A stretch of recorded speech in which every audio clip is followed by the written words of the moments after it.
Welcome everyone to Comics from the Multiverse, episode 406. I am Peter, and joining me, as always, is Matt. Hey, it's May the 4th, Pete's favorite day of the year. Piss off with this nonsense. Do you know what? Batman Day is always on a Saturday, so we always get to make fun of you on Batman Day. I know. Whereas May the 4th obviously just lands on whatever it lands on. It just so happens to be a Saturday on recording day this year. Yep. So, oh well. Yeah, no, I had nothing really planned. I'll probably hit my shop later. If someone said they had something planned for May the 4th, I'd give them a funny look, Matt. It's just not a day you have things planned for. I know people, Pete. I have friends. They treat it like a holiday, which is a little weird. Granted, take that from someone that treats every Friday the 13th like a holiday. However, that's just to celebrate our Lord and Savior, Jason Voorhees. Yes. So, yes, that's more or less what that is. Eat s'mores, watch some horror movies. Right? We got mega corporations wishing everybody May the 4th. My emails this morning.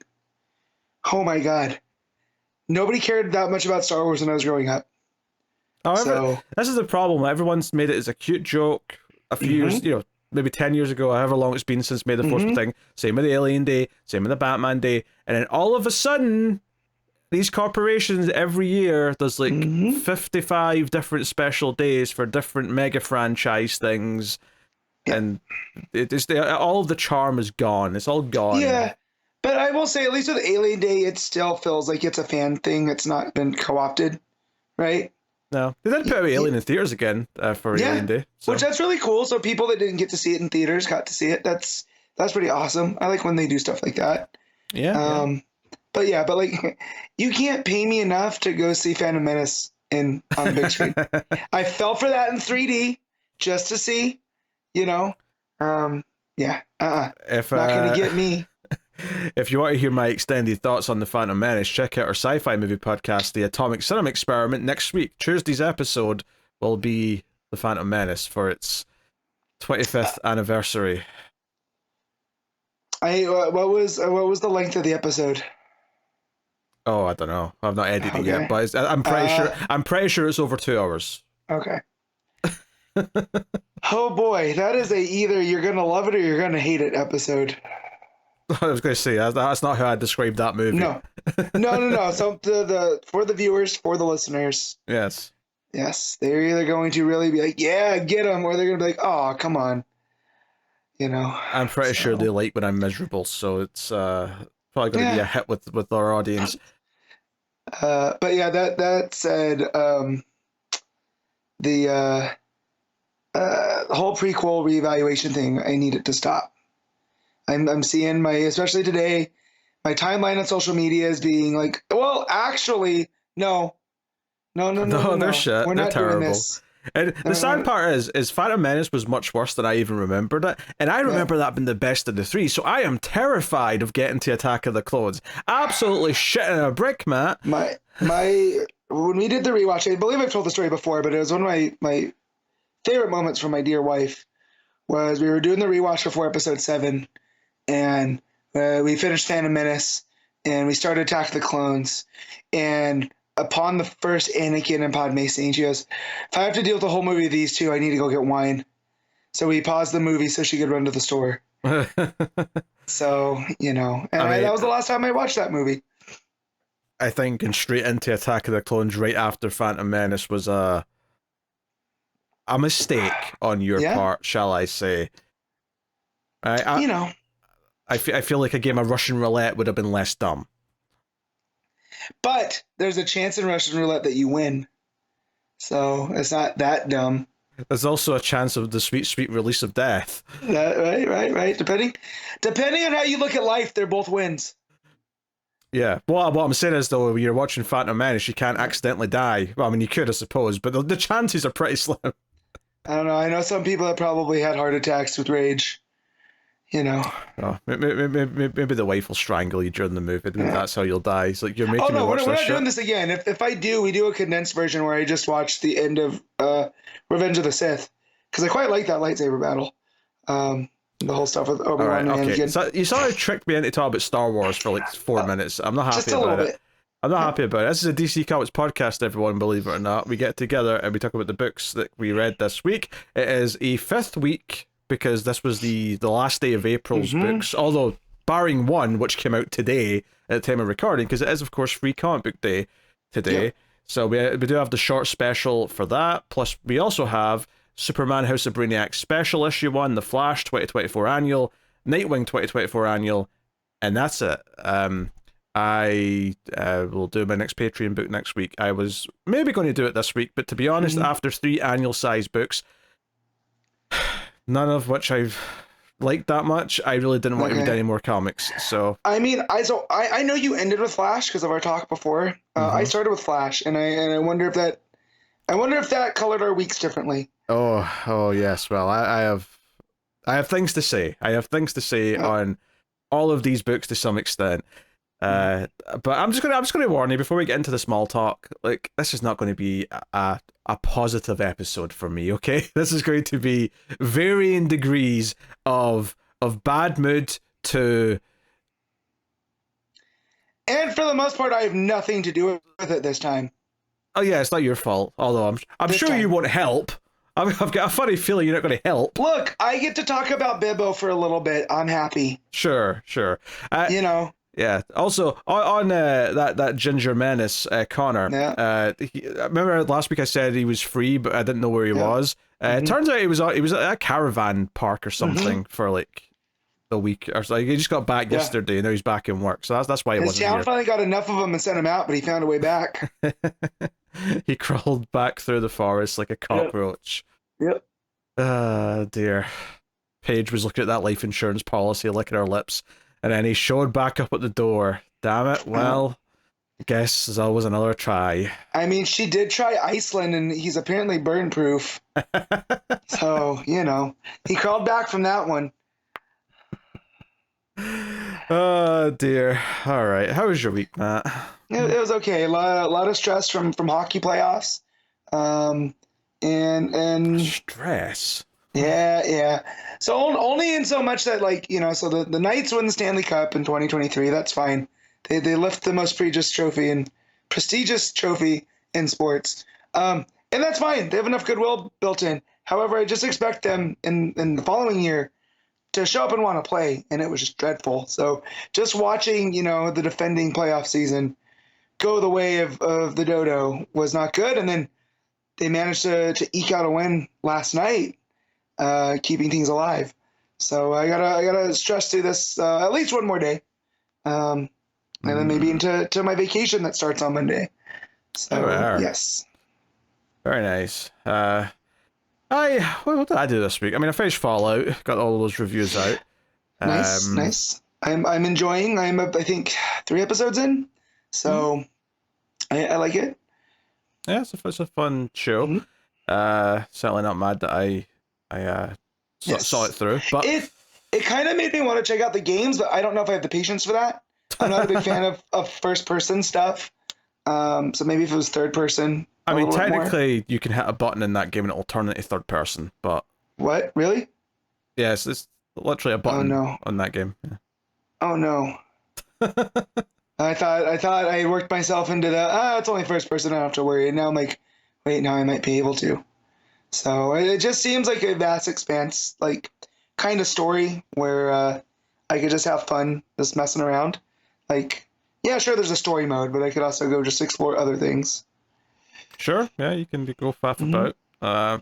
It's funny to even use someone who's not really playing much video games as tempted to go play a Fallout game, because the sales for all the games have skyrocketed since the show came out. It's made everyone interested in them again. And I'm sure they're kicking themselves that they didn't have anything new to come out, because the newest game, well, they had the online game from 5 years ago, but the last main Fallout game, single player Fallout game, was Fallout 4, which came out in 2015. So, what was Fallout 76? Oh, that's the MMO. That's where it's that's the online one. Yeah, that's the online one where it's all other people in the game. So gotcha. I just remember there's a lot of cryptid stuff in that one. They did a cross promotion with one of the spooky podcasts I was listening to at the time. So they did a deep dive on some of the creatures you might find. So I thought that was pretty cool. So that got me a little bit interested back then. But But yeah, no, it's the lore of the world is very rich, and it's kind of very much my thing, kind of like this retro futurist type deal. And then you add in all the wasteland elements, and it's kind of like a western, you know. So Yeah, kind of. It's funny because like I do think the games can be a bit boring at times, but even I've been playing a little bit more of them since the show because it's put me in the mood. Because the show always had, the games always had like kind of a fun sense of humor and an interesting lore to a point. But I would never have said the characters and the story were that great in the games. Yeah, okay. But of course, the TV show, you have like good actors, you have TV writers writing the story, so all of a sudden you've got this kind of the best of that side of things, possibly. So, I had a good time. But it's good. I'm glad. That, I always like to hear that you like things because on the other most parts you're like it's either it was okay or I did not enjoy this. So to hear you be positive about it makes me feel nice. I'm positive about things. I like stuff. It means more when I like something because my standards aren't like down at the gutter. Right. I'm just trying to say that makes me happy when you like things. I don't know. I've been enjoying Columbo, which I've been doing monthly for Patreon. I just did one this past week. Nice. Which was fun. I'm excited because I finished season 1 because it's only like 7-ish episodes per season. Because they're all basically TV movies, and I'm excited to get season 2 because I believe the Leonard Nimoy episodes in season 2, so I'm looking forward to that one. Yes. But yeah, so you know, nice. it's been I guess it's been a normalish week. Nothing particularly out of the ordinary or exciting. So yeah, cool. All right. I wish I had more anecdotal stuff to talk about because it's a week 5. We need more. No, I know. I just anecdotal stuff. The hockey playoffs and then wrestling, and then I watched some Fallout. I didn't have much time to watch a lot of other stuff, so you know. That said, on vacation I might come back with some more stories, you know, of different things. I got a couple books that I'm gonna try to read while we're there. So you know, like I picked up the Ram V and Dan Waters' Creature from the Black Lagoon first issue. Oh, very nice. This week. I picked up a book called Bear Viking Pirate Queen, just based off of the title. Picked it up, looked at the art. The art looks cool. No idea what the book's about. But if there was, you know, I felt like it was a trap. I felt like the shop was just trying to lure me into something. But yeah, so I should be able to report back on those next week. I would guess maybe bears, maybe Vikings, maybe queens. I don't know. Are they all one and the same? Are they 4 different things? I don't know. Is it a Viking bear who happens to be queen? Yes, I guess that's what we're... Right? And then there's somehow, maybe she's a pirate as well. I don't know. Oh, I forgot about the pirates. Yes, there's the pirate element, yeah.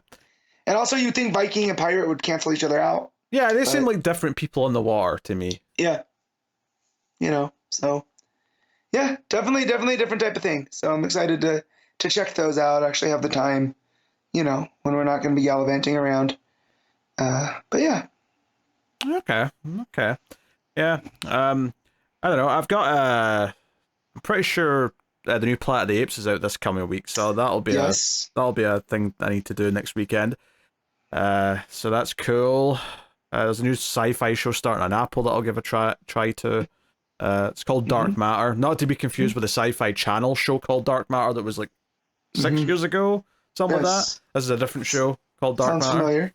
Sounds familiar. So yeah, there's some stuff. It's honestly the main thing that sticks out about this week is this was the first week that had a couple of days where I was like really warm. Like, oh no, the windows are all open now and I'm in shorts and like it was nice to go for a walk this week. Although honestly, one of the days it was even a bit too much and I like felt like, oh, I need to like start going back now because I feel woozy all of a sudden because I don't know if it's because I hadn't eaten enough or because it was just hotter than I'd been used to for a while. Do you bring water with you when you go on these walks? Do you know I hadn't been because it had been winter into spring, but I think I have in the past in summer done it, and I probably will have to start to now because that's growing up in the desert. We never go anywhere without at least a bottle of water, just because you know even the winter it's dry, right? Yeah. So you know we're ready. It's cranking up a little bit here now too. We're in the 80s as of today. which I have to translate that into the more scientific of them. So let's see. I guess 28. 30.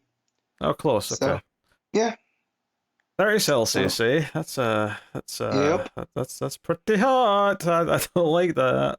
Yep. So, that's just currently right now. It's been a little bit lower than that. We've had some, had some wind. Had torrential rain last week, so that was a nice change up. But yeah.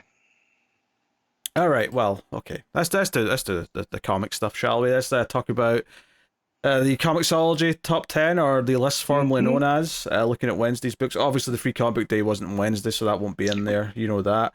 So, I do. you got a guess for number 1 from Tuesday, Matt? I'm gonna guess Superman House of Brainiac special. That's correct. I feel like it was more likely than the annuals. I think that's fair. Number 2 is Nightwing. Number 3 is Flash. Both annuals, obviously. 4 is the DC Spring Breakout anthology book. 5 is the Harley Quinn annual. And then 6, which is the final thing from Tuesday, by the way, is Innocent Omnibus Volume 2. I have no idea what that is, but... Me neither. That's it. Like, normally there's some other random collections or something, but there was nothing else. Like, DC put out nothing else this week on Wednesday. Wow. So, very, very quiet. It is crazy to me that one of those big not annuals, but like specials outsold a Harley Quinn book. Yeah. Harley's not been selling well at all recently. Like, every time you look at this list, it's always like down below every other like weekly or monthly issue, I should say, not weekly. Yeah. But hey, Wednesday, because Marvel don't schedule to such a strict, consistent sort of system each month, their week 5s tend to just look like normal weeks. So, you got a guess for number 1? Yeah, it's the new event over there at Marvel. I'm gonna guess Blood Hunt number 1. Wait. Oh, Blood Hunt. I thought you said Bloodlust. I was getting Arrow flashbacks to Blood Hunt to Thea. I had to remember her name there. Yes. Thea Queen, and she had the Bloodlust. You're right, though. That is number 1. There we go. Number 2 is X-Men. Number 3 is Invincible Iron Man. Number 4 is Immortal Thor. Number 5 is Cable, which is the final issue of that mini. Number 6 is Space Ghost, issue 1. Yeah, heard good things about that. Yeah. Matina? Was it just a cover? Probably just a cover. Yeah. I've never seen Matina do it interiors. I'll let you know. This is just Amazon putting the cover artist in the... Yep, that's it. It's an artist named Jonathan Lau. So... Yeah. Number 7 is Weapon X-Men. Number 8 is Get Fury, which is the first issue of the new Garth Ennis book from Marvel. Number 9 is Deadpool and Wolverine World War 3. And then number 10 is Vengeance of the Moon Knight. I said that weird. But yeah, Incredible Hulk by Johnson, just number 11. They're just not quite making it. And there's a Phantom Menace comic this week, apart. I guess it's because of the anniversary they put out a comic, but yeah. So all you suckers who bought that, shame on you. I'll leave it at that, and we can move on with our lives. Yeah, so there you go. Ranger Academy 7. Boom have really kept those Power Rangers comics coming, haven't they? There's like multiple lines of them. I know the Pink Ranger, Amy Jo Johnson, that's her name. Yeah. She just wrote a mini-series that's ending about the Pink Ranger becoming the Green Ranger, I think. I just saw it on Twitter, like some images, and it looked like that's what the plot was, but... Just, Wait, Kimberly specifically, or just a... Kimberly, yeah, like... Whoa. I don't know what the plot reason for is. But all the covers were like, pink into green, and like she had the dragon coin and all that nonsense. Right. Wow. So yeah, that's fun. Very cool. Fun. All right, well there you go. That's the list. Nothing much to add really. It's quite a week for DC, of course, which leads us neatly into the comics. Although, at least for this week 5, we do get the little added benefit of it being Free Comic Book Day, so we get a little taste of the big things to come over the summer, which is absolute power. So we're going to look at the Free Comic Book Day 2024 Absolute Power Special Edition Issue 1, I think is the full title. But that's what we're going to talk about. Mark Waid, writing, of course, with Mikel Janin on the art. And I will say, because they are generally pretty good, I will say there was the odd page where I almost thought a different artist had taken over. And I do wonder, despite this only being like 12 pages or whatever it is, I do wonder if maybe because he's also doing like a full issue of something else, this was a bit in the rushed side. Yeah. It kind of felt like it to me. I felt it got more like Janin as it went. You know? So, because I thought, oh, maybe he's just doing the splash pages, because we get to the one of what Dreamer has seen. Right? I don't want to spoil just yet. And I was like, oh, that's Mikel Janin. Like, you know, and then the rest of the book. But yeah, but it's still pretty solid, you know, for Janin, even Rush Janin, right? Yeah, for sure. It's so I think, you know, there's a couple of details of this event that I'm annoyed about. Even though, generally speaking, I like where it's going. I like the Amanda Waller stuff. I like that it's building to things. This idea that Waller has secretly ended up owning all of the metahuman prisons. She owns Arkham Tower. She owns Iron Heights, Blackgate, all the major prisons in DC she owns. That's a really interesting bit. Clock King kind of like working for her and showing this guy Haywire around because he's been brought in. That's what the plot of this issue really is. It's Haywire has been brought in for some reason, which we'll get to. And I like that Waid's still playing with his continuity, right? Not that it's separate or anything, but the last time we saw Haywire was in that Teen Titans Year One, you know, messing around with the Terror Titans. Yeah, as the team is building. Right. So I like that Waid brought that back around here, you know, for him trying to build a team, and we see, you know, maybe he's joining Task Force 9 or 11, whatever that's called, X1. Whatever we're calling it. Yeah. But what I'm getting at, though, just to get the negative things out the way, like having Failsafe be a part of this, like, was an instant kind of like, really? What? They're also referencing like what's going on in Green Arrow because Oliver's there for reasons that I don't know. Maybe you do because you've been reading Green Arrow. No, because we're not there yet. Oh, you're not there. Okay, fair enough. That makes sense. That's just a tease then. But like, I appreciate that Wade's playing ball with what's going on and he's tying into things that are elsewhere in DC Universe right now. He's done this before, of course, way back in the 2000s when he was one of the writers of 52 and he was doing things that tied into other books back then. He clearly knows how to do this and he'll do good things with it. I have no fear of that. But I will admit, this book starting with a panel of Failsafe did make me go, ugh. That said, Failsafe has never looked better. I mean, that's fair.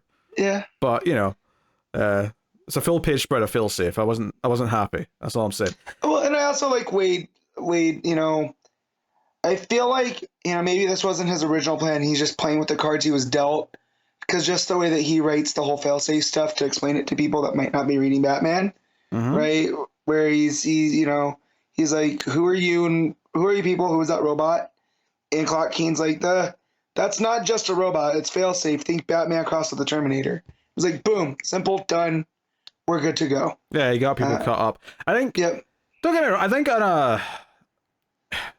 given what we've been taught about who Failsafe is, right? It does make sense to me that Failsafe would like Amanda Waller. Yeah. Like I do think there's a logic to that. I do appreciate that. I just don't like Failsafe's story that much in the main Batman comic, and that's why. If we're like, this is a Batman drone that has gone rogue and is allied with Amanda Waller, cool. I don't need to get all into the Zerdar stuff and to get bogged down by that. And if that's the version that Wade's going to just play with, just right here, you know, Batman meets the Terminator. Yeah. Then I think it makes me feel a little bit better.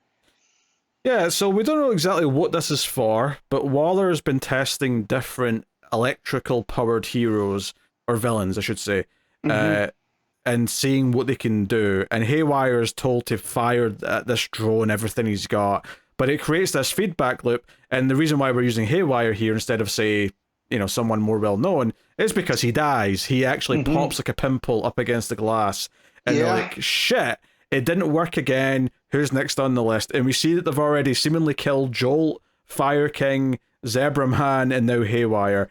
I'm not going to pretend to have heard of... Well, I've heard of Zebra Man. I've not heard of the other two, though. Jolt feels oddly throwawayable. Like Waid could have just threw out a name. He could have just made that like up. Superhero. But at the same time, though, it wouldn't surprise me if there is some obscure character named Joel. 100%. It's Mark Waid after all. Yeah. But Zebra Man, I remember Zebra Man's powers being more teleportation. So that was interesting. So it's like maybe it's not just because Fire King also doesn't strike me as it may be more energy based than specifically electricity. Or elemental based, right? Like we have, teleportation for like space, Jolt, Fire King's fire. Matter Master can probably be anything, and Dr. Phosphorus, we know what his gig is. So yeah, Matter Master and Dr. Phosphorus are the next two on the list that have not been crossed out, just to sort of give the context for why you're saying them. Oh, gotcha. But yeah. So yeah, and then Waller goes to Dreamer kind of stressed out and wants to know if Dreamer's seeing the future and if her plan's going to work. And Dreamer insists that she can't see anything. But then we see a great 2-page spread of all the Justice League in chains, led by Superman and Batman. Like Waller, whatever she's done, this is one. Like she's enslaved or imprisoned all the superheroes. And that's kind of the big tease here at the end. And if you look up above that too, you have who seem to be what the main villains are going to be, right? And they almost look like Amazos. Which yeah, I'd say those look like Amazos. Also plays into the Waid, World's Finest playbook that we had that arc about the Amazos, and Metamorpho and all that stuff. So very interesting.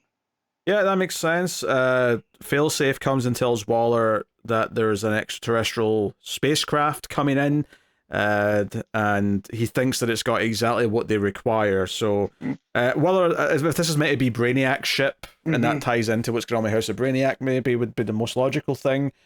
But we'll find out, I'm sure. But that's pretty much where it ends. There was actually something else I thought was in here from memory, but it must be in House of Brainiac. I'm just mixing them in my head. Are you talking about the Peacemaker stuff? No. More a reveal that happens in it.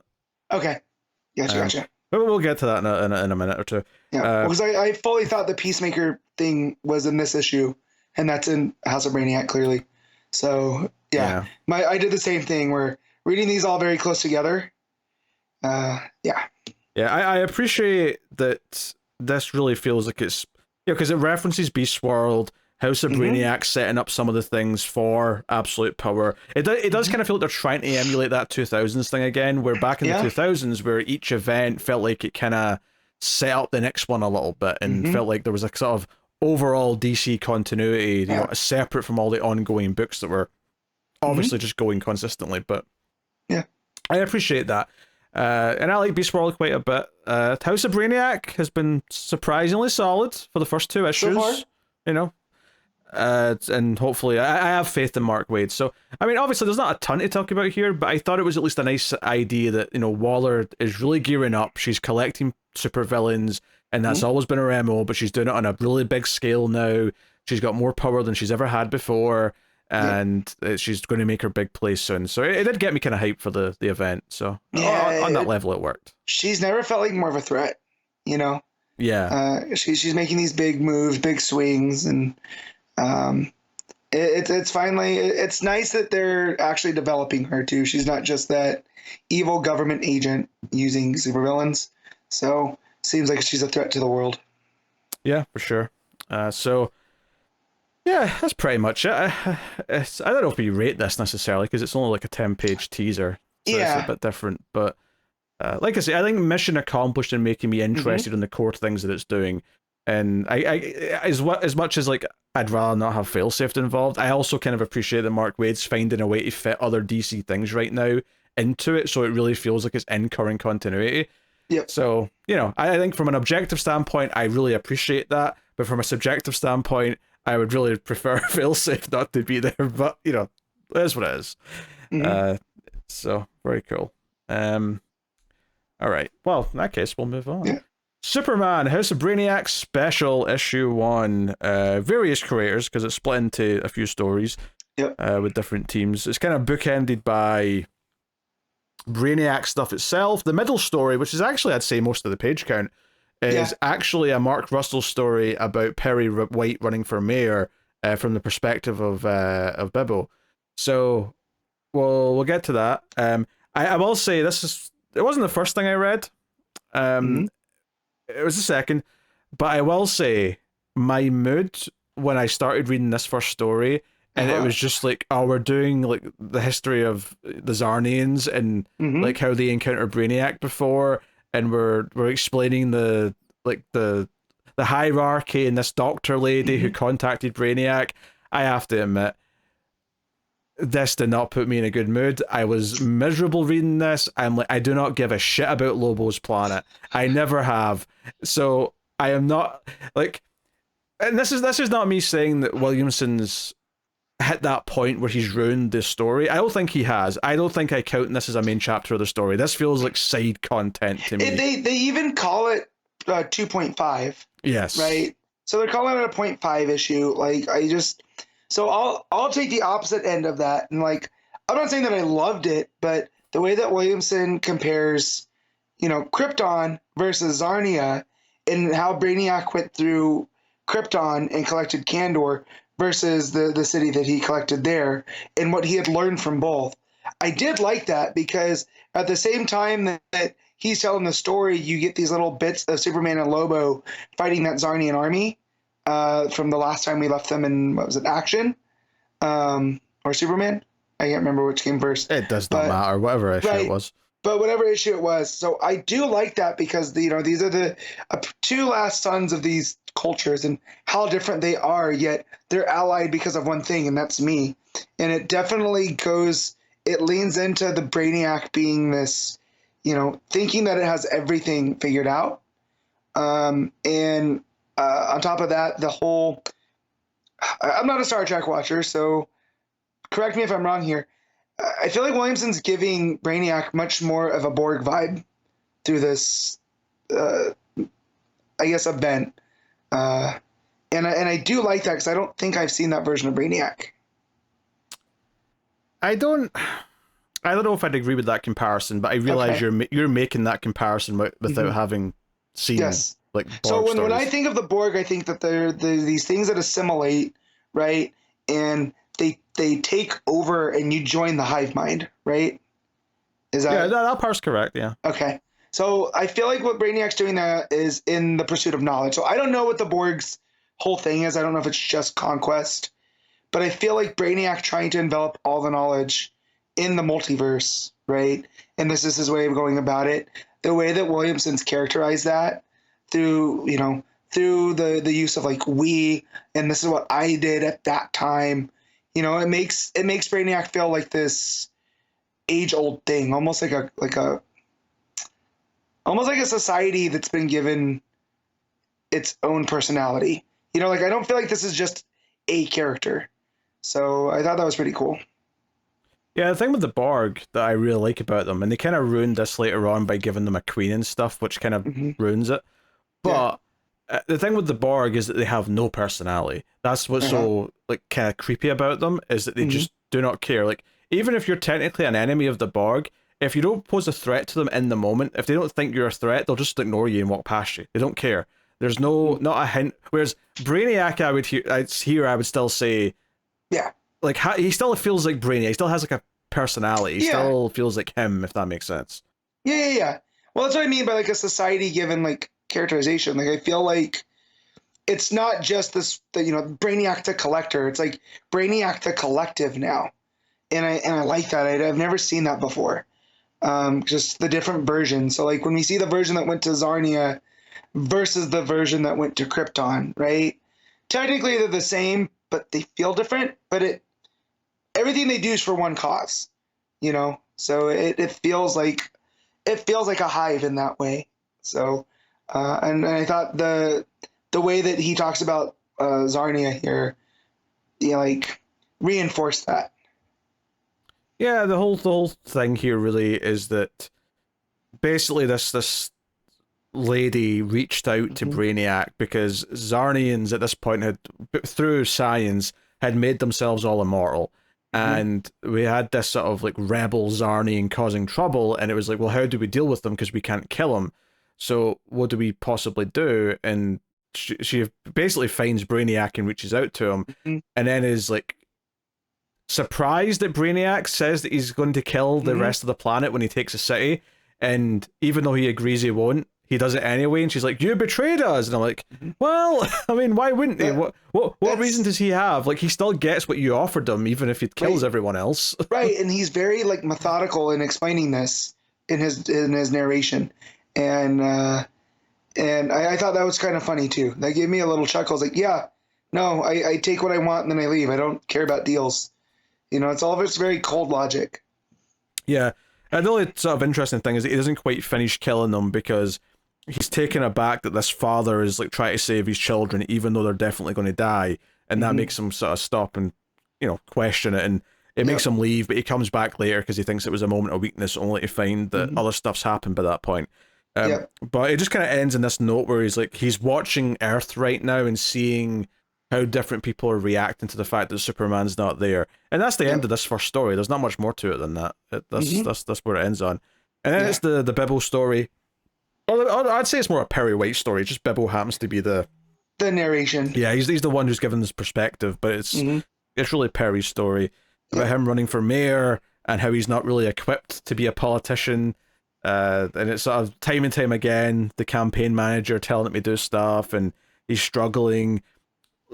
Is the Daily Planet giving him preferential treatment, and then Lois slaps down the paper that says "political amateur joins race." Yep. And it just it's like this is the best part of the issue. Don't get me wrong, is this Perry story?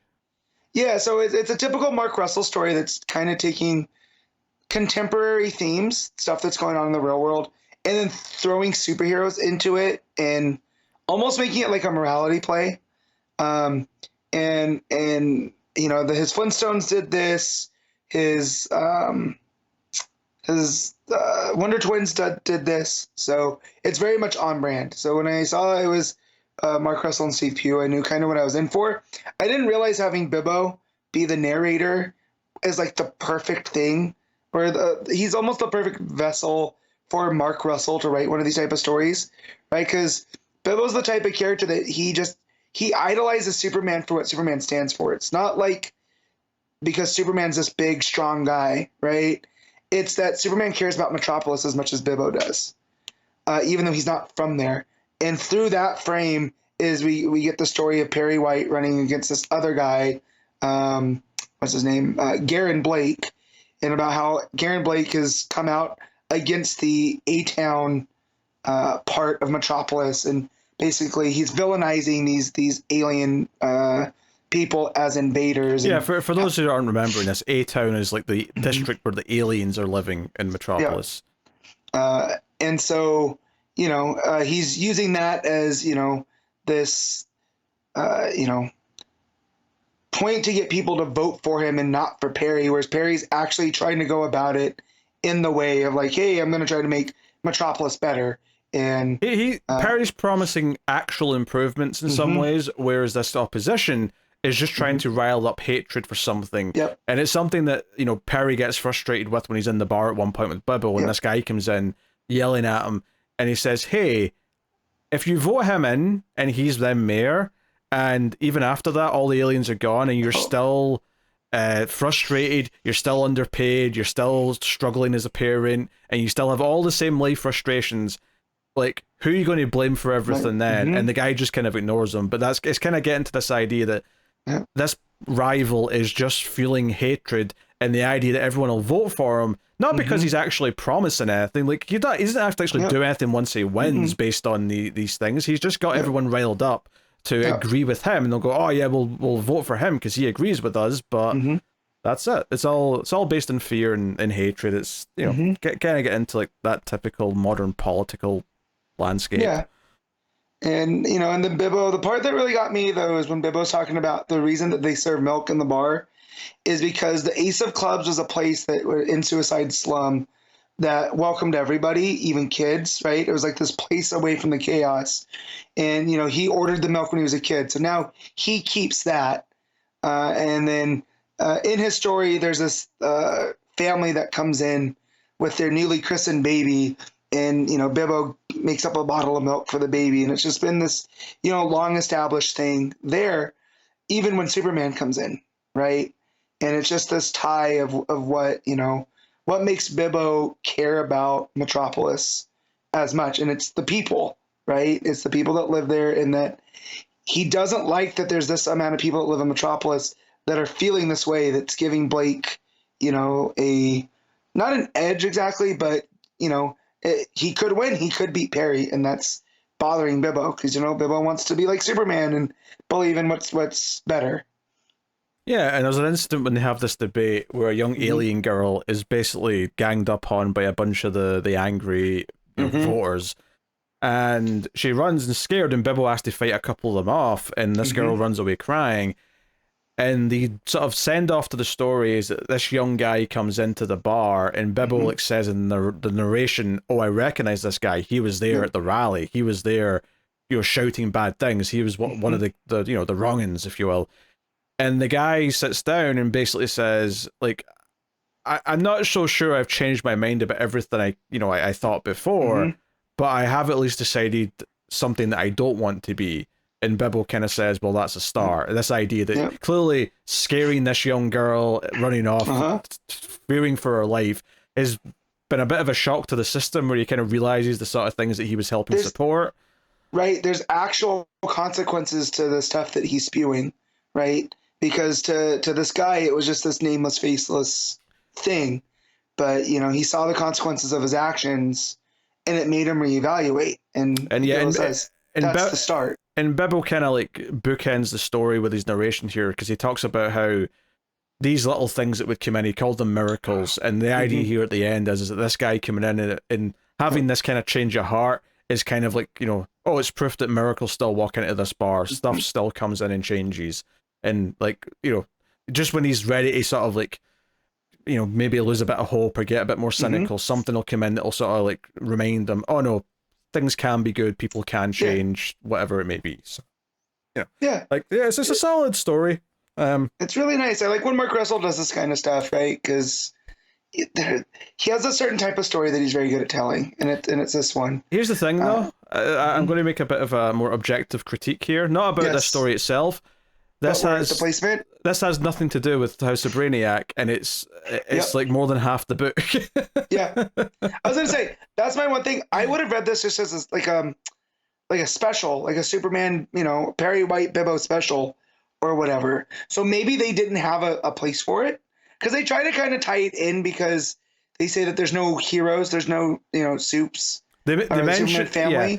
They mention that the supers are gone, and that's like basically the politicians saying, hey, look, we don't want them back. But that's basically the only tie-in to House of Brainiac. And that's an easy tweak to make, because there's no change in the art or anything.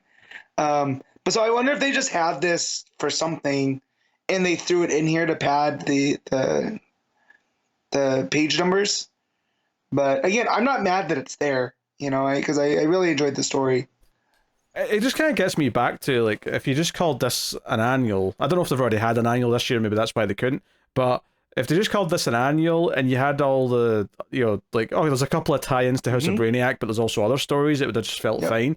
But the fact that this is called House of Brainiac Special, and then half or more of it feels like it has nothing to do with House of Brainiac, feels a bit weird, but... Hey, it is what it is. I will say, I did like the art as well. I think there's a couple of pages when Perry's talking to Lois, and they do like sort of like just the line work on both of them, and like one's just blue on white background, and then the next one's just red on white background. I thought that was really pretty. Yeah. So, yeah. I agree. I like the way that Pugh draws Bibbo, because he looks like this big, scary guy, but then he draws him smiling, and all that scariness is gone. It was kind of similar to how he drew Fred Flintstone as well. So it's kind of the perfect artist for this Bibbo and Perry story, because Perry's the same kind of guy, right? He's not like blue collar like Bibbo, but Perry can be this big kind of scary looking guy that actually has a heart of gold. So kind of perfect art for that. Yeah. I mean, Bibbo kind of is Fred Flintstone-esque in his size and sort of look, so I suppose that's fair. Which is not to insult, but I mean, I think that's partly why Bibbo's a good vantage point for this story, is because he's good. He's a good person, but he's not like some genius. He's kind of like he's the common man, but he's a really good-hearted common man, and that's why he's like, oh, I'm never going to understand all the like the cutthroat logistics of politics. Like, and he doesn't. He admits that multiple times as he's narrating things. But it's the idea that he has this. And I think that's why it ties in nicely with that guy at the end who just says, "I at least know what I don't want to be now," and Bibbles, at least on some level, can kind of like understand and respect that. So you know, it's a solid story that has nothing to do with the crossover that's currently happening. I expected this to end with the Blake character having a speech and then the Brainiac stuff happening, right? Like, that's kind of where I expected it to go. Going, see, look, this is what I've been talking about. Yeah, I agree. I expected it to come in at some point, like, you know, one way or another, like it would tie in more as it went on, and it never quite did. And then the last part of the book is called Signal. It's Joshua Williamson again writing with Fico Ozio on the art. I will say I actually quite liked the art in this. It had a very kind of sort of shady 90s look to it, you know, lots of dark shadows, lots of sort of moody expressions. I mean, I will say everyone looks a bit bulkier than they normally do, but I actually think Brainiac looks quite good, a little bit bulky. He's got that strong jawline. I don't know. Gives him like he has a sense of mass to him. He's not just like a cybernetic being, you know. Yeah. I mean, I get why sometimes they draw him sleek because he's a computer. He doesn't have to. You know, it's the T-1000 effect, right? But at the same time, though, it works for Arnold to be the Terminator because, well, why wouldn't he be like chiseled perfection if he makes his own body, or if he can alter his own body? Then why wouldn't he just be like, I don't know? It works anyway. It looks good. So. Yeah. The big thing here is that Waller goes to talk to the Council of Light again, which I'm glad there was a little box here reminding us when this popped up, because I literally was like, when did this happen? I remember this coming up, but when it was the end of Dark Crisis, they do tell us in the book. But so she's like, hey, I need to know who you are if you're going to be helping me, yada yada, and she's like, come on, get out with it. And sure enough, it's probably the most lackluster possible reveal, I think. Yeah, it went over like a fart in church for me. I'm like, it felt like, so the reveal here is the Council of Light are just a bunch of Brainiacs, and all I could feel was like, this book's already had lots of Brainiac in it. There was nothing exciting about seeing more Brainiacs. I was hoping like, are these going to be the Lords of Order? Because they talk about, we plucked you from Earth 3, and I was like, oh, she renamed everything. It's the Hall of Order, not the Hall of Justice. And I'm like, okay, this would make sense. And then I was like, oh, it's just Brainiac? Oh, it's a Council of Brainiac. Okay. And then I just kind of shrugged. So I don't know. I feel like if we didn't know the House of Brainiac was coming and this was the tease for it, like this was like, so there was no mention of Brainiac for whatever book we were in.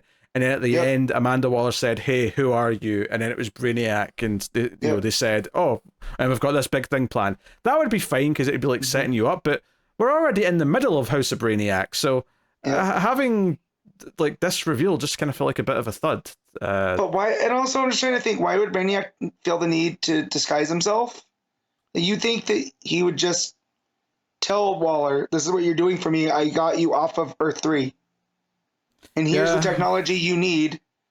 But when the time comes, I'm taking the supers off of your hands. You know, like, I don't know. It's weird that he felt the need to disguise himself. Well, I mean, one justification is actually kind of comes up in the sense where Waller, like, they bring up the fact that back in, what was it? No Justice, it was called? That early Rebirth crossover. Waller, like, basically had a hand in killing whatever Brainiac was there at the time, version. And they bring that up, so maybe the idea is that if they just showed that they were Brainiac, then she would, because this is the thing, as soon as they revealed that they're Brainiacs, she's like, oh, screw this, I'm not working with you, and like, you'll regret this, Waller, right? That's so going into absolute power, like Amanda Waller's severing ties with Brainiac here, so we'll see where that goes. I mean, we see that Brainiac's building his like queen, Brainiac queen. Whatever this is at the end. Right. So, I mean, I like this part more than the Zarnian story, just purely because it felt like it was at least teasing where we're going next. But I do think it's weird that this House of Brainiac special, the best part of it is the part that has almost nothing to do with House of Brainiac, and then the other parts are just kind of. But I'm still looking forward to the next regular issue because I don't think that this has ruined anything. Yeah. It just feels like filler material because they wanted to do a special for the 5th week. That's it. It doesn't feel like, oh hey, this is the 7th part of the story that we can slot in here. It just feels like, oh, can you squeeze out some extra fluff that we can put out and charge, $6 for?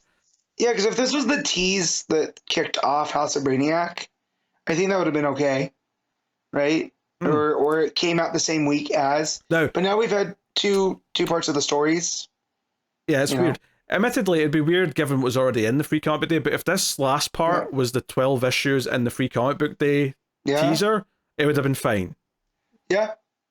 For what it was. But instead, it's the last part of this weird special, and we're already in the middle of the event, so it just, I don't know, it also feels a bit odd.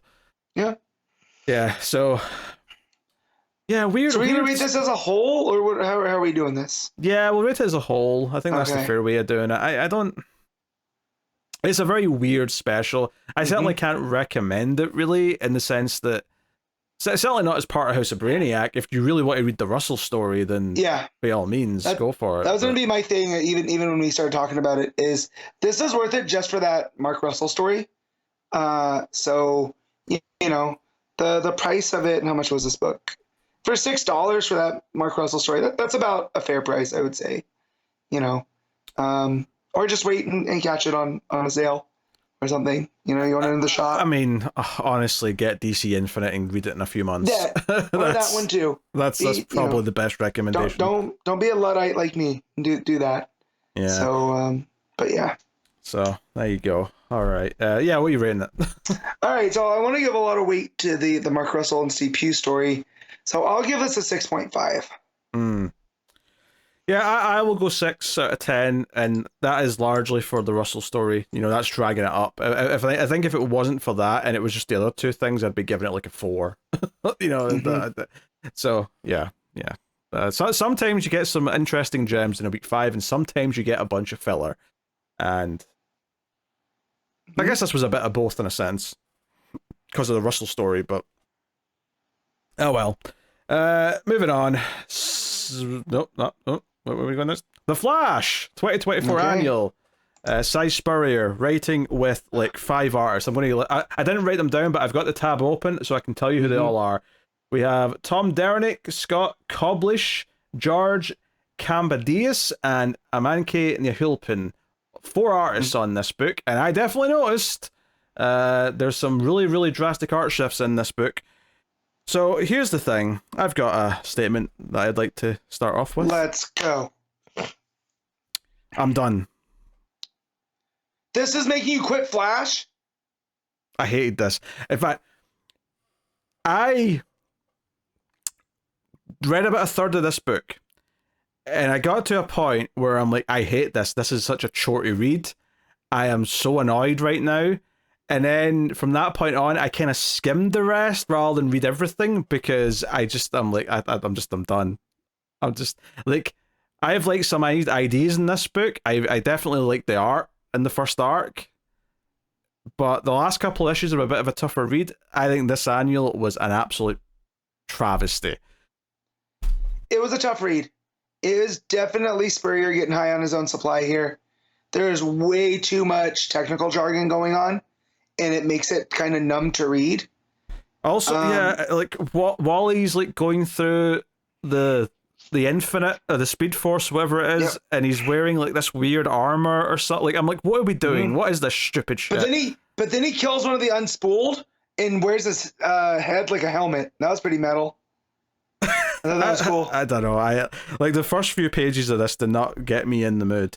And then it's basically Wally going around and hearing different members of his family say bad things about him, whilst the ghost character that's with them is saying, it's not really them, Wally, they don't know what they're saying. Irie doesn't understand that she's trapped by a Mirror Master. And I'm like, oh yeah, that happened. Like, there's so many things that this book kept bringing up. I'm like, oh yeah, I do vaguely remember that now that you've brought it up, but yeah. Yeah, so, the whole thing is there's this big plan we all know who the big bad's going to be revealed to be, right? I mean, it's not Thawne, right? There's the Crown of Thawnes. Yes. Everything about this is Zoom. And Oh, his sure. So hunter's that's Almond. okay. I wasn't sure Right. where you were going with that there, but yeah, I get what you're saying. I get what you're saying. Right. So from the point of when we get to the art on Barry and his eyes are all wonky, we've used that, since it's been established that the Crown of Thorns is using Barry as well.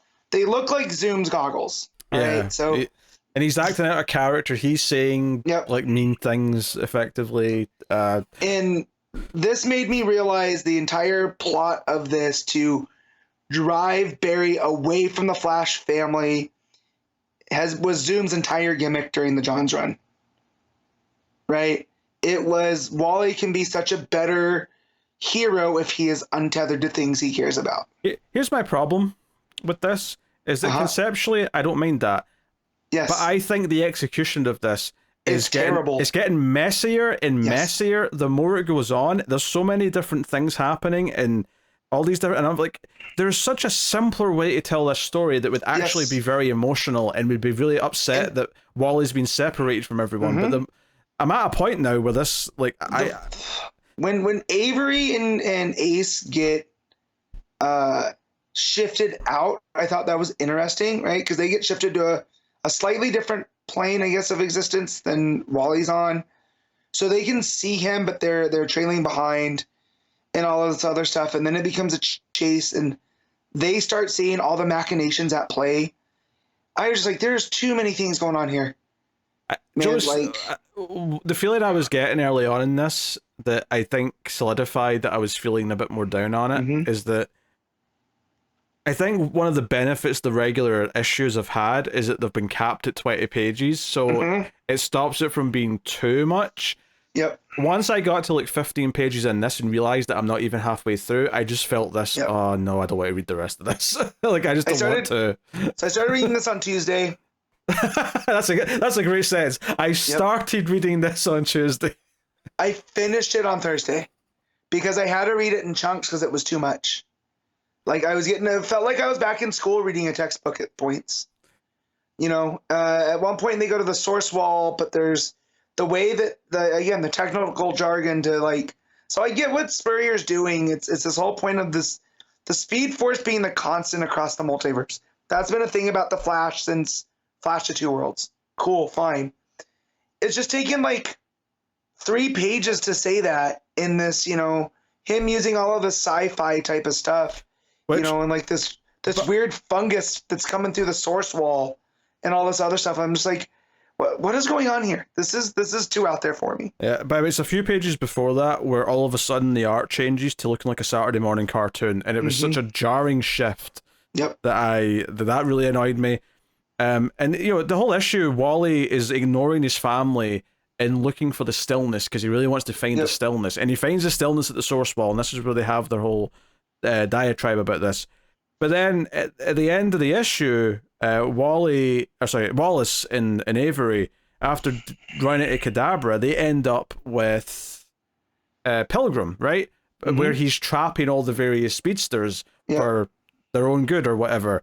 And when it gets to this bit, there's a throwaway line from Pilgrim. He's like, "Oh, don't worry about the stillness, guys. They're just whatever." Like he kind of just hand waves them, and I'm like, "What have we been spending the whole issue with Wally doing?"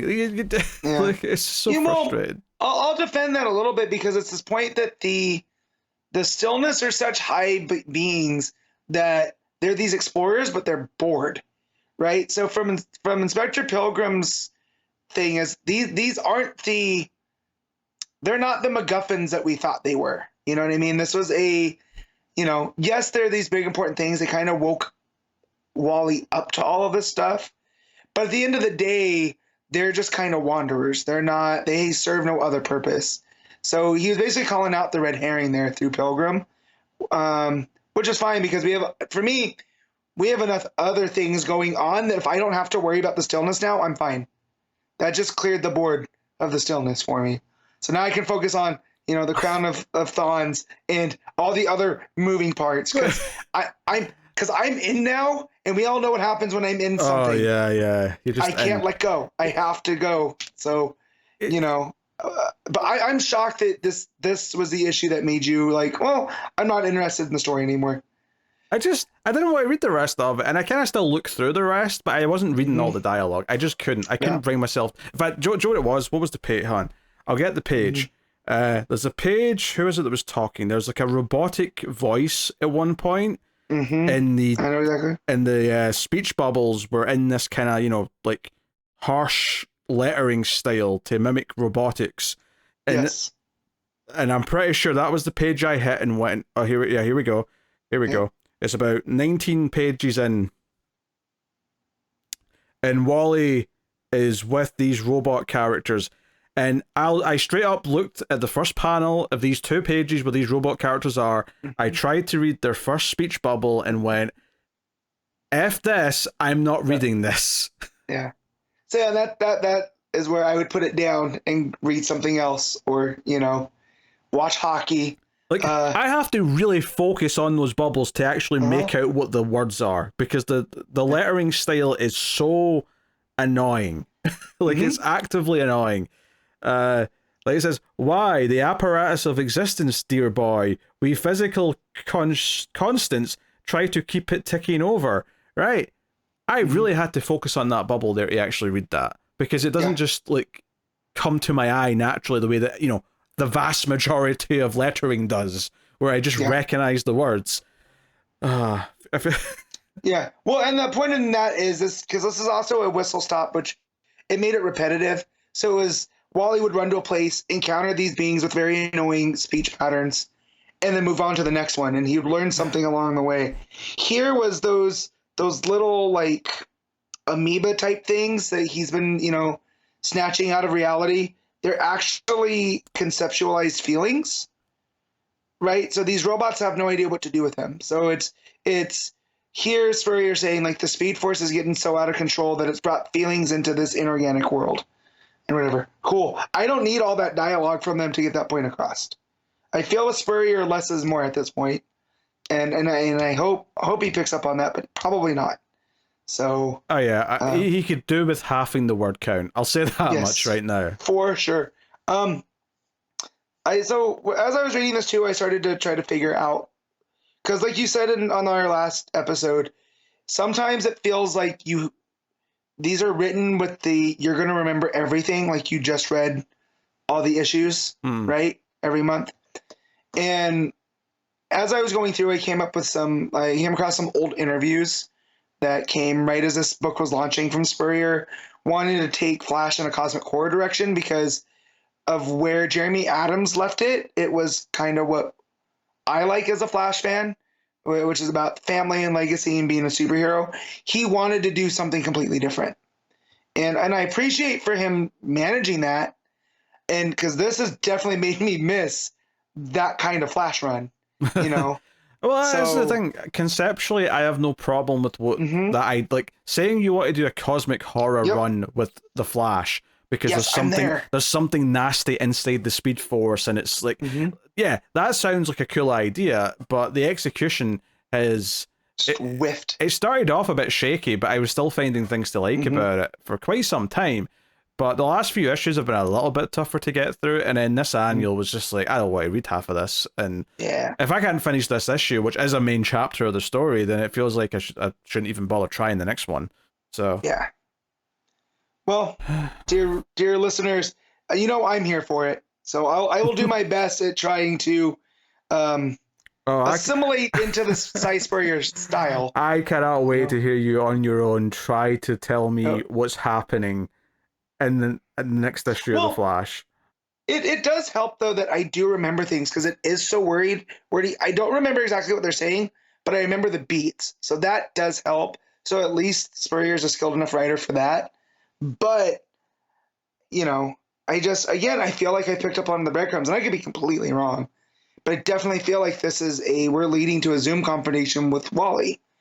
And that's fine. And I like that. I like that we're playing with that and what makes Wally a hero. Because here at the end, this is where he just decides to give up and sit in that Zen garden, because he feels his family doesn't need him anymore.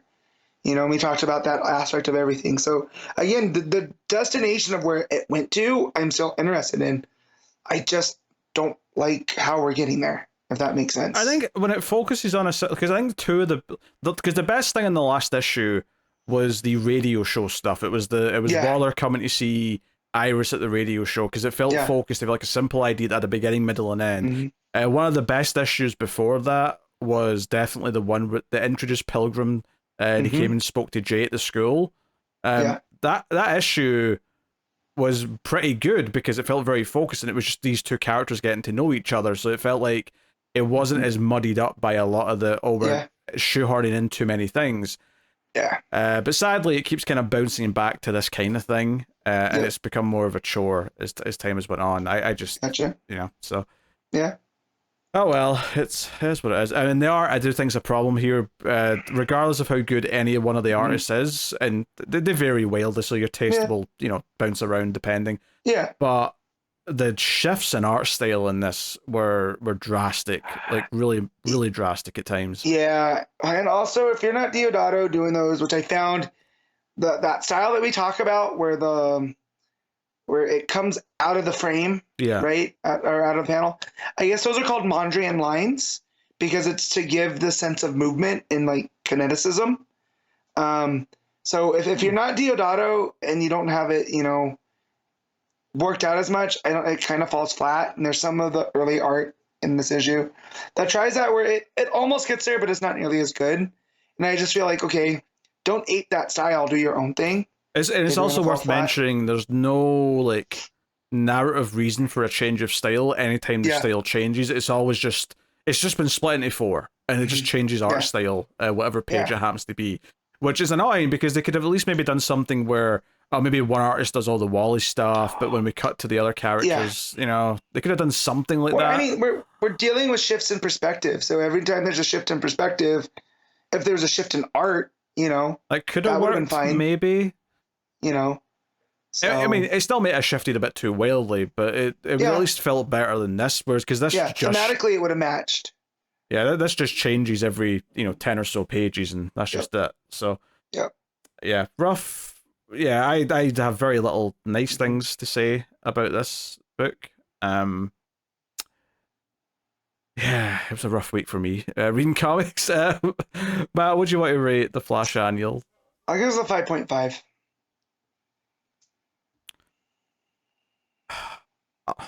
I'm going to give it a diplomatic 4. Okay. But I was tempted to go lower. I really did not like this. Does that get immunity? No, it does not get immunity. This is no immunity. This is diplomatic detainment. This is what this is. Oh no. All right. Nightwing 2024 Annual. Travis Moore writing and doing the art. That's interesting. I don't think I've read anything that he's written before. So this is such a funny thing because I had a lot of complaints there about Flash. While I like conceptually what the book's going for, but the execution and all of the art changes and everything was really making it fall apart and making it a chore to read. This is the complete opposite of that. This is very well drawn. Travis Moore's art is very consistent and solid and clean and pleasing to look at throughout the entire book. I think his writing, surprisingly, I didn't know what to expect from him, but I thought it was his wording was good. It didn't feel like a chore to read. It felt like it flowed quite naturally. It felt like he knows how to put a comic together on his own, which is really cool. And I think it's a very easy enough read. However, I will say that from a conceptual point of view, I did kind of feel that this was a bit of a... Because what this is B. This is like the story of B and how she became an orphan, ended up with the pirates, and then ended up at Spiral, and then back to the pirates by the end of the story. How she interacted with Rek and Endek, right? It's just basically her life story. And it kind of felt like to me where it's solid enough at what it's doing, but it just feels like a kind of like, okay, Travis, here's your checklist of everything this character's supposed to have done in her backstory. Yep. Now write a story that somehow snakes it all together and print it. We need to constantly remind people of what Dick Grayson was doing before Tom Taylor took over. That's what this felt like. Well, like that's a separate thing for me. Is that I really don't want to have to deal with any time when he was Rick. I don't care about him being Rick. And I think if you want me to connect to this character, which she's a fine enough character, but I think she's so tied to when he was Rick that there's this kind of stink, associated. I mean, I would agree, but like I didn't dislike the pirate stuff as much as you did. No, that's fair. Conceptually, though, I like her as the pirate queen. Though there was something about that, like she was laying low in that bar, getting away from the pirate life. But then when her dad died, it pulled her back in. I liked that aspect of it, and I thought we were going to get more of that here. I had no idea Spiral was going to be involved. And I'm just like, okay, so she has just been tentatively tied to Dick Grayson basically her whole life. Well, not her whole life, but most of her adult life. And I thought that was weird. Yeah, this is the thing. It felt like, well, two things I want to say. One, I didn't really like Grayson as a concept. I didn't like him as a spy. I did not like him having a gun. I thought that was kind of like, obviously it's not as bad as Rick Grayson, but it was such a weird like period that I just didn't want to get involved. I mean, I did try it. I read the first arc, but it was not for me. So it's not like I feel like a nostalgia for that era either. So both that and the Rick Grayson stuff, when it comes up, I was just kind of like, eh. So I didn't want to spoil this for you because I was going to, as I was reading it the other night, was going to be like, oh my God, Pete's going to love this so much because it's very, very big eras of Nightwing that he just, or of Dick Grayson that he just loves. But I didn't know when you were going to read stuff. I didn't want to set any expectations or anything. But as I was reading this, I was like, oh, Pete's going to not like this. So, because when it comes to the Grayson stuff, I love that book. It on it like its own. I don't remember anything that happened. It was one of those where I enjoyed it as I was reading it, but it didn't make the connection. So it was kind of like in one eye and out the other. Like, so like I remember keywords like, the matron or the headmistress and Spiral and, different stuff like that. Agent 37. But I can't remember how that book ended. Like what happened to Spiral? I don't know. So to be reminded of all of that without the context, I was just kind of like, okay, well, I was kind of here for Be the Pirate Queen, not Destiny the Spiral agent. Like, this is weird. Well, here's the other thing that I was going to get to as well, is that I know it's called Nightwing, right? This book, it's the Nightwing Annual, right? I get that technically it should always tie back to him, but it almost started to feel kind of comical how every single chapter of this woman's life, it somehow turned into, again, how it's relating to Dick, where she'll be like, oh, I see Dick over there with Barbara, and I still felt something for him. But, and then even when she becomes the pirate, I'm not going to kill anyone because I'm going to live I'm going to do things that Dick would approve of.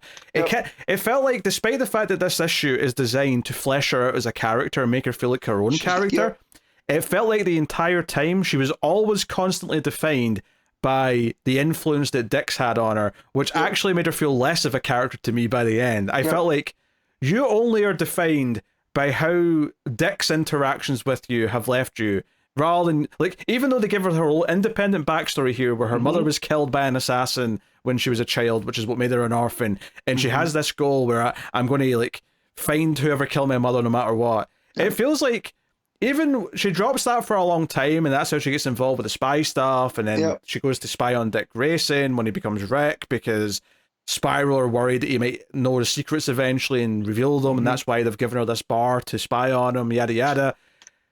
But even when all that's done, and she's like, well, now it's time for me to start looking into my mother's killer again, it kind of felt like, one, she doesn't kill which, by the way, the reveal of who the killer or the person behind it all is, we'll get to who it is in a minute.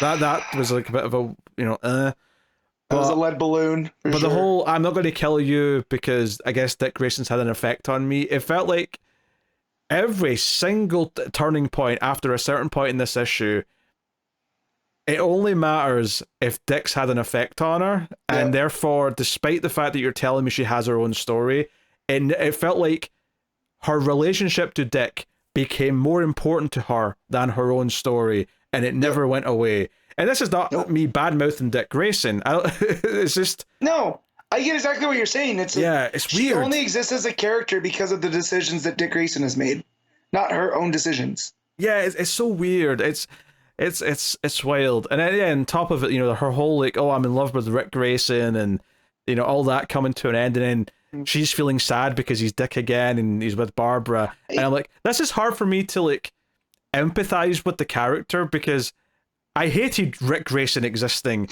and I was thrilled when he was back to being Nightwing and he was with Babs. It just tells me that B has some very questionable taste. Because I get the whole point of that is like, no matter what he went through, right? Rick Grayson still at his roots have that Dick Grayson about him, you know. But the stuff we see and hear about Rick, he does not seem like someone I want to spend any time with.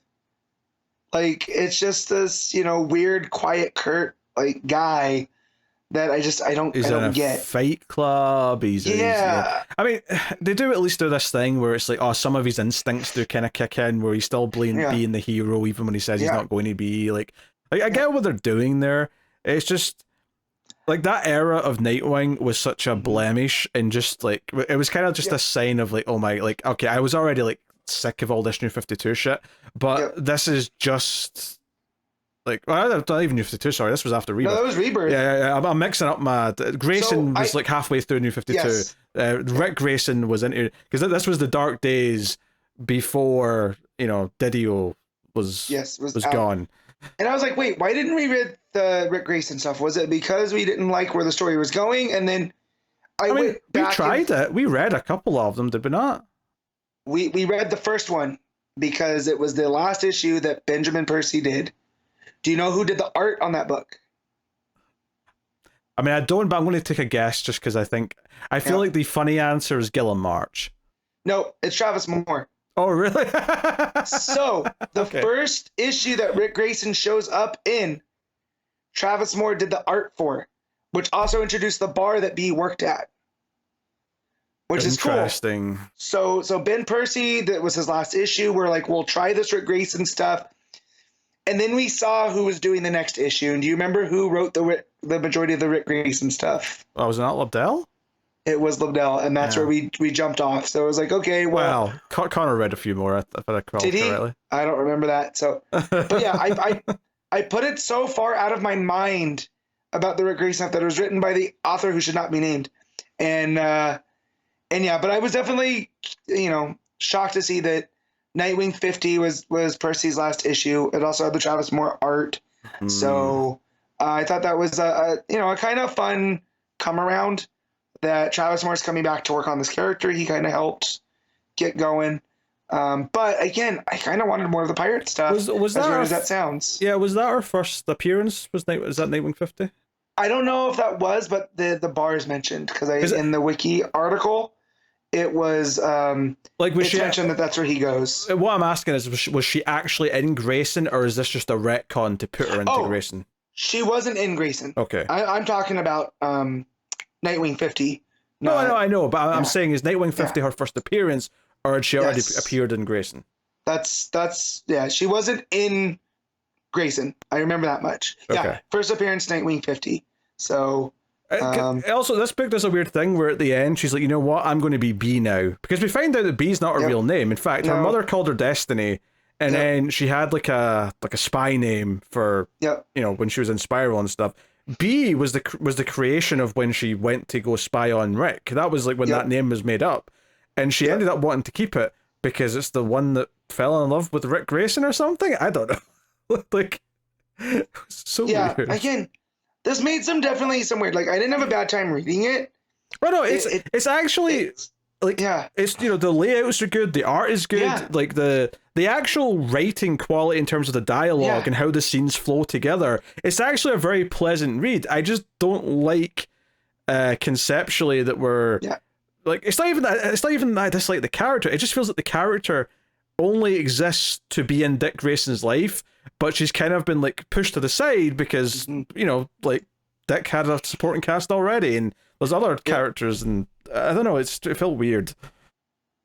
Yeah, definitely. It was like, again, I didn't, but it was very, you know, the whole spy story and how it ends up ending with the reveal of who killed her mother and stuff. I was just kind of like, okay. Yeah, like, I mean, this part is a bit convoluted. It flows well enough in the book as you're reading it, but so basically when she's searching for her, so she escapes the hospital, she's homeless for a bit, and she ends up sneaking onto the rich guy's yacht from the company that she thinks had something to do with her mother being killed, or her mother worked for that company. And then the pirates show up to take the yacht, and the pirate captain's impressed that she did this on her own, so he takes her in under her wing. That's how her pirate life starts. But when she reaches of age and she's been trained for years in combat by the pirates and whatnot, she's like, look, I'm happy to be your heir, I'm happy to take this forward, but I have to go and like solve some of my own life first. I have to go get answers for what happened to my mother. And he's like, I understand, we'll be here when you're ready. So she goes off. And this was the first part of the issue where I went, they're really good out of their way to sort of like justify why she has that pirate backstory whilst also being there at the bar for you know, Rick's whole story when that happens.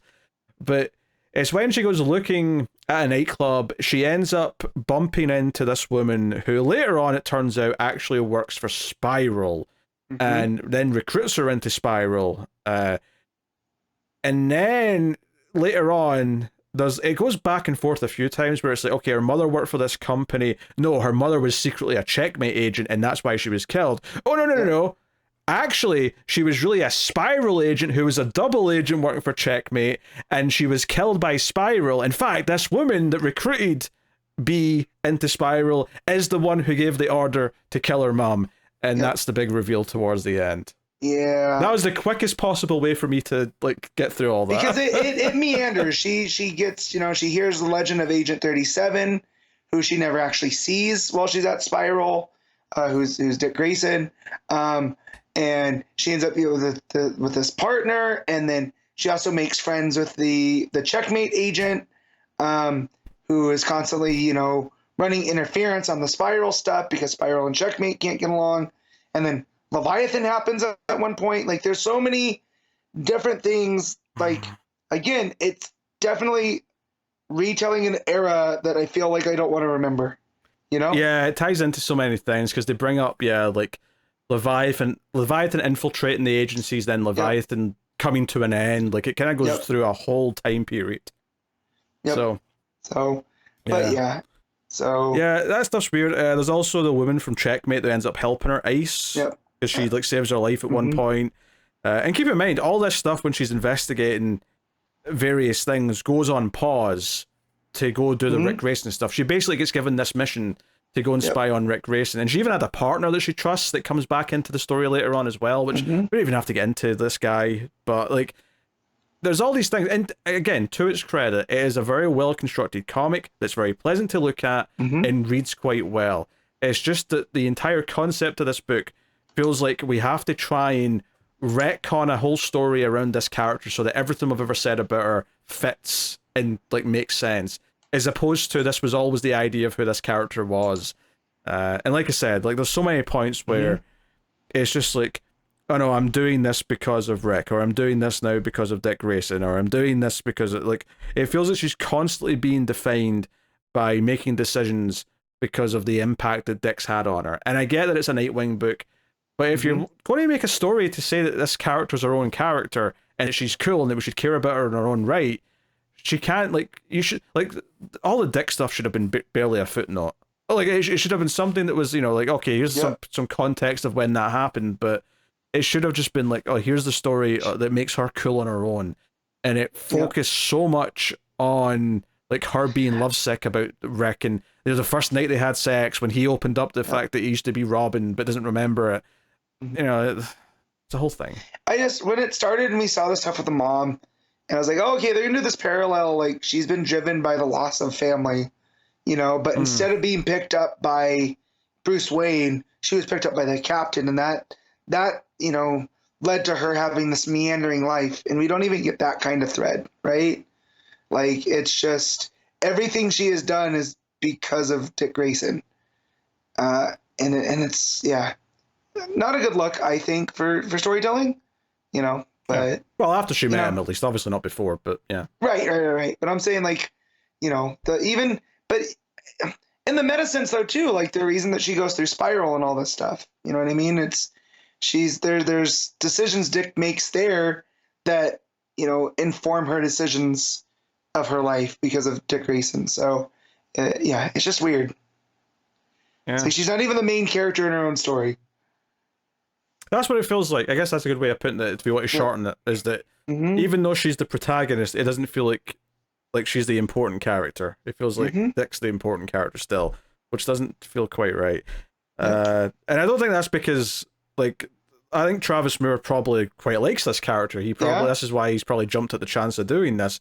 I think the problem is, though, is that everything has to relate back to Dick, because it's, you know, his book ultimately, when it didn't really need to. I don't think it did. But I guess he felt like, how do we make everything we've said about her fit together? And, you know, I wonder, like, how much of the pirate stuff was, like, in the Rick Grayson thing. Was that hinted at or planned? You know, is that something Taylor himself came up with, or was this like, oh, hey, you had these plans for this character, I'll rework them back into my run in some kind of, you know, fun way? It definitely feels like the pirate stuff's a Taylor thing that they had to go back and redo here, because it definitely feels like the Spiral stuff Travis Moore's thought about a little bit more, you know? Yeah.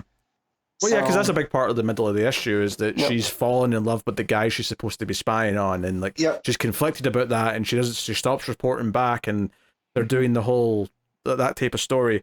And then we should probably mention the ending, which is when she goes back to the pirates. Her mother, who's not dead, is watching from the shadows and is like, destiny, you better be prepared for what's coming next. Which implies that at the very least this is going to come up maybe in Nightwing or somewhere else, that her mother is alive, and that'll come into play at some point. But I'll be honest, that's the sort of final twist here, where I'm like, really, after all this convoluted story about finding out who killed her, she's not even goddamn dead? Are you kidding me? So this is a weird thing, because it's the total opposite of the Flash annual. I think it's well written. I think it looks great. It is a well-crafted comic in the technical sense. I just don't like how it conceptually deals with the character and makes everything tie to Dick Grayson in a way that it makes her feel lesser, and that she's only defined by being in Dick Grayson's life. And then convoluted reveals like this at the end is annoying too. So again, I know I said it a bunch of times before, and it sounds silly. I bought this for the pirate stuff. I got very little pirate stuff, and I'm a little annoyed by it. So, you know. No, if anything, this is more of like a half sequel to Grayson and half sequel to the Rick Grayson era of Nightwing.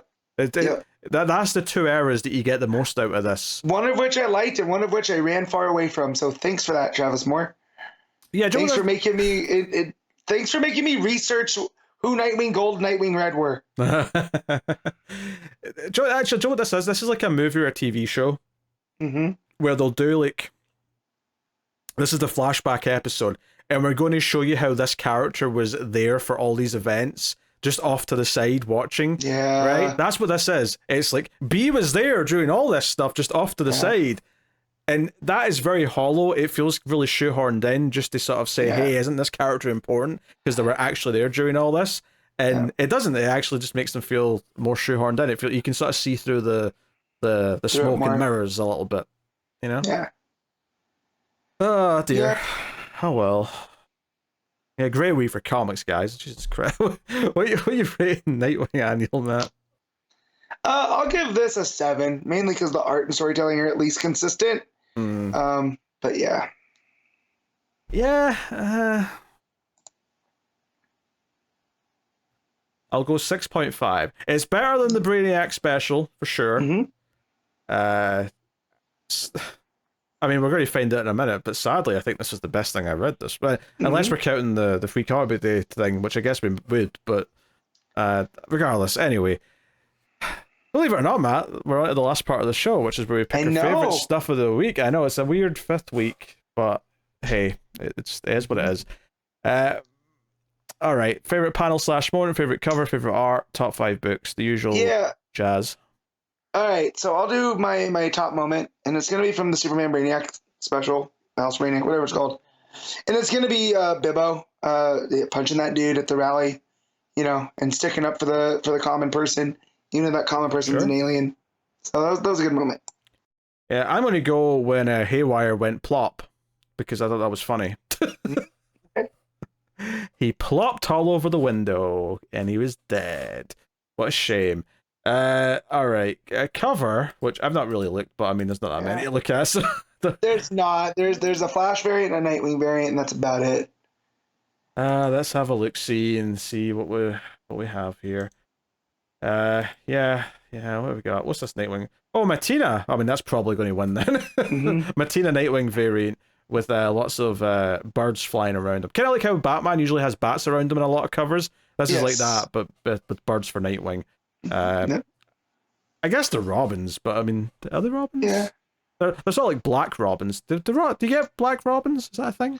I mean, these look more like crows. Yeah, I was going to say, they look more like crows, but I'm just... I get why they would be robins, though. So robins have they have the black thing, like a cape, like on their wings, and then the red, on the chest. So these are definitely not robins. Are robins always... I thought robins could be different colors, but... No? Robin redbreast, that's the whole thing, you know. Maybe I'm thinking of like parrots or something that can just be whatever color they feel like. Yeah, probably the Matina cover then for Nightwing's my pick of the week. But the regular cover's pretty... I mean, to be fair, the regular Flash cover's all right too. But I mean, small selection. What you get a pick? Mine's also gonna be Nightwing, but it's gonna be the Travis Moore main cover. Sure. So yep, I like the composition of it too, because it's, despite having Rick Grayson and Dick Grayson, right? It's B split in the middle of that, so it's just a nicely composed image. Sure. All right. Best art of the week? Tell you what, it's not the Flash. Shouts to House of Brainiac, because I didn't think any of the art was terrible. I like the Steve Pugh art there, but the most consistent art of the week for me was the Nightwing annual. Yeah. It's Nightwing. I think it's an easy pick this week, just because it's very consistent over 40 pages, give or take. It looks good, so can't fault. It just sucks that, one of my favorite ongoing books had an annual that I just really... And this is why I sometimes hate annuals, because sometimes annuals just are kind of... Remember when we were reading Abnett's Aquaman, and there was an annual just sort of slotted in, and it was like a different writer and like a different artist, and it was just this train wreck of a single issue, and it was like, I hate that they made me read this, but I read it because we were reading Aquaman, and this was just, why wouldn't we read the annual? And it just made me wish annuals would die. So I'm just, this wasn't that bad. I just wish they'd be more of the vein of the Superman one this week, where just tell me some smaller stories, I don't know. I don't necessarily need them to tie into the main story. I would prefer if it was just the next chapter of the main story. I think that it would feel less like filler to me. But that's not to say that there's not good standalone ones, because there is. But like, I feel like it's more of a dice roll. Whereas if it's just like, no, this is just, we're just going to use this annual as a bigger chapter to like end the arc or something. Like that feels more safe to me. Is like getting assuming you're liking the run. That feels like a safer bet to me to get a good issue. But all right, rank the books, Matt. All right, number one is Nightwing annual. Wait, are we going to add the free comic book day in there? Yeah, I'd count it. Yeah. All right, so I'll go with the Nightwing annual number one still. Then I'll do the free comic book day special, and then Brainiac, and then 50 Feet of Dirt, and then Flash annual. Yeah, I'm going to go free comic book day, Absolute Power tease at number one. And then, I guess, Nightwing, but, I mean, I was pretty critical of that still. And then I guess House of Brainiac, and then, down in the gutter somewhere, that Flash annual can rot in hell. So, that is, it was, you know what, it's a rough week. It was a very rough week. I'm not happy about it. Hopefully next week... I'm cranky. I don't want to do nothing. Hopefully next week's better. Here's what's coming out next week, guys. We got Batman 147. Oh, it's not a good start to this list because I'm not enjoying Batman right now. There's two reasons to get happy as it goes. Okay. Poison Ivy 22. Birds of Prey issue 9. Hey, I like that book. Shazam issue 11. Hey, I like that book. Then we got The Boy Wonder issue 1, which I will definitely read. We'll definitely try that. I mean, while I like it, I mean, who's to say? But it's completely up in there. We got Kneel Before Zod issue 5. We got Suicide Squad Kill Arkham Asylum 4. We got Batman and Scooby-Doo Mysteries issue 5. We have Our Army of War 81 Facsimile edition. Another cover of Brainiac special for some reason. And then Showcase 2022. 2022. Just 22. Sorry. My mind's gone. Facsimile edition. And then Blue Beetle in Spanish for some reason next week. Is the regular Blue Beetle now? No, that's just the number 9 in Spanish, so maybe it didn't get done. Oh, maybe, yeah, I guess. Okay, yeah. Fair enough. So yeah, not a huge week for me again, but I am looking forward to Birds of Prey and Shazam, and I'm curious to see what this Boy Wonder Black Label book ends up being like. Wait, say that again? What about Boy Wonder? Yes. Oh, Boy Wonder. There you go. I thought it cut out, so I didn't know what you were saying. But I was trying to figure out why is issue 9 just in Spanish? And then I couldn't remember what issue I read last. So it must have been 8. So yeah, where's 9 in English? I mean, it may still be. Maybe League of Comics is just having a fit. I don't know. Yeah, could be. But yeah, so no, we'll see how the Boy Wonder book shapes up. It's got a nice cover, if nothing else. Mm-hmm. Yeah, I got Ivy, so to be happy about. So add that to the Birds of Prey and Shazam. Plus, I'll be doing my next Patreon Batman and the Outsiders next week as well. So I'm excited for that because I peeked ahead and I know something special's coming. Okay, well now I'm excited. I believe if it's the issue that I think it is that you're going to. So okay. Yeah. Well, it's the annual next. There was the annual. Yes. One. Okay. That's what it is then. All right. Okay. Fair enough.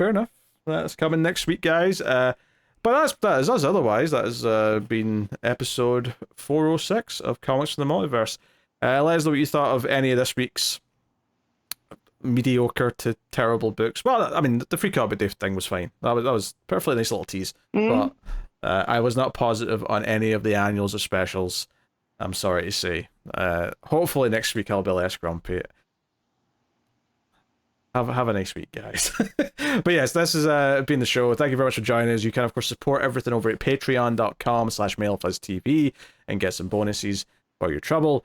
You can subscribe, you can share us on the social medias. All these things do help in one way or another, so please do. But other than that, just thank you for listening or watching the show.